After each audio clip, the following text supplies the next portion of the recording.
Hey, this is Matt from InvestiQuant. Today is Monday, June 26, 2023. Last week was a bearish week in the markets. We closed down at the low of the week, and this morning we're trading pretty sideways in the overnight session. And I'm going to show you a study based upon Mondays after a 5-day low close. So let me go ahead and get this set up. I'm using all four instruments. Our setup's based upon entering long at 9:30 a.m. Eastern time, exiting at 4:15 p.m. Eastern time.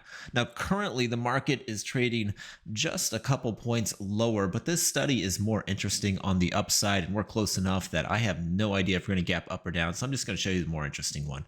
So I'm going to go on gap up here in the gap direction. Next thing I'm going to do is go to the price patterns library, and I'm going to scroll down to the active today section here where it says day after 5-day low close. That means it's active for today's session, and you can see it's right here in the new low section, very top option. We got the equal sign next to that one.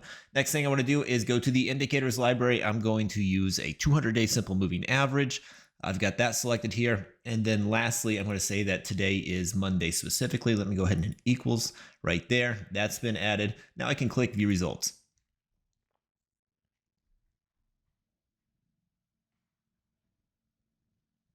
All right, here we go. These are the results based upon entering the market long at 9:30 a.m. Eastern time, exiting at 4:15 p.m. Eastern time, when you are gapping up after a 5-day low close on a Monday above a 200-day simple moving average.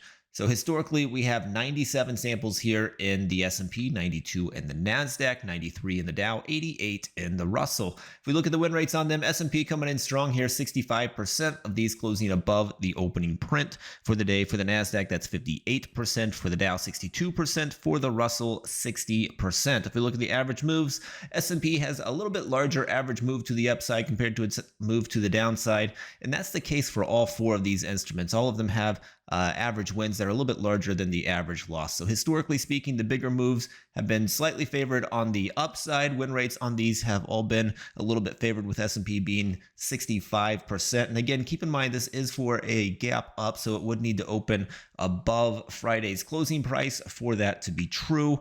I have no idea if that's going to happen or not, but it's certainly within the realm of possibilities this morning. Hopefully you found that helpful. Good luck today. We will see you next time.